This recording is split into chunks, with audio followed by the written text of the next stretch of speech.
Well, joining us now is Tim Evans from Longleaf Trading Group. He joins us from the CME in Chicago. Tim, hello to you. Thank you so much for being with us. I would just love to get your take, if I can, on this negative performance that we are seeing in trade today.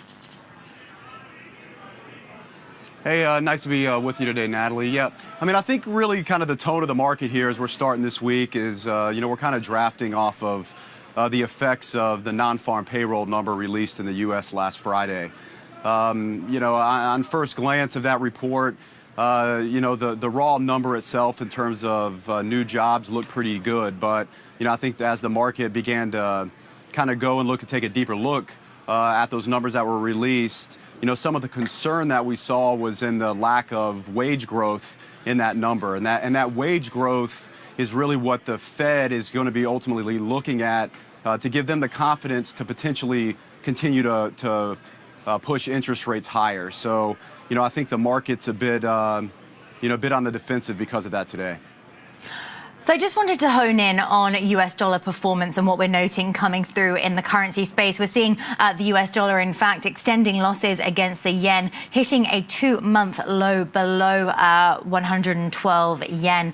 And certainly we are seeing that uncertainty when it comes to tax regulations feeding through into some of that greenback performance.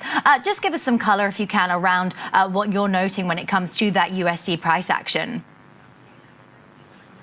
Yeah, I mean, if we go back and, kind of track the performance of the U.S. dollar over the last, say, quarter and a half, as that dollar, reached the higher levels as we got toward the end of the year and topped out on January 3rd, I mean, what the market was pricing in is basically all the potentially good things that could occur in a new Trump administration. And I think the number one item on that list was tax reform. And tax reform providing a significant stimulus to the overall economy. As time has gone on since Trump took office, a lot of the rhetoric around whether that tax reform will be happening is beginning to change. We're seeing some difference in the language that's being used, from tax reform to tax relief. Now, that might sound nuanced, but, I think the market is a bit concerned that, tax reform isn't at the top of the agenda here. And without that tax reform, a lot of this growth that the market had been pricing in and that the dollar was benefiting from, all of a sudden comes into question.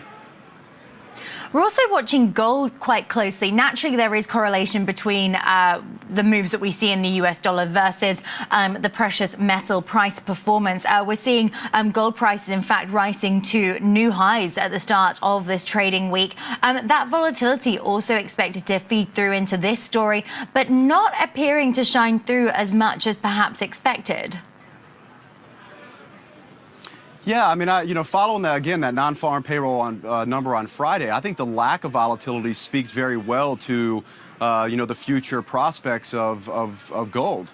As the volatility really picked up in the currency space, we saw initially as the dollar rallied, gold only sold off a hair, but it found its legs and ended up going positive. And, we followed through with some very strong price action today. So I think that lack of volatility, again, speaks well, about what we can expect to see moving forward. But, we are kind of in a space currently, Natalie, where there's a strong negative correlation, between the performance of the dollar and gold. And historically, that's pretty normal.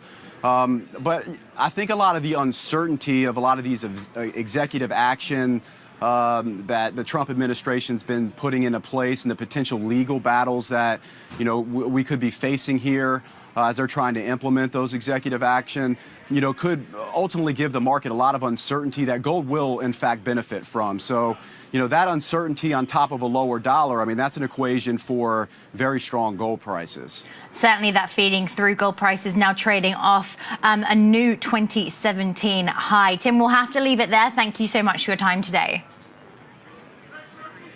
Thank you, Natalie. Well, the countdown is on to the OzHarvest CEO Cook-Off. The March event brings together CEOs from leading Australian businesses and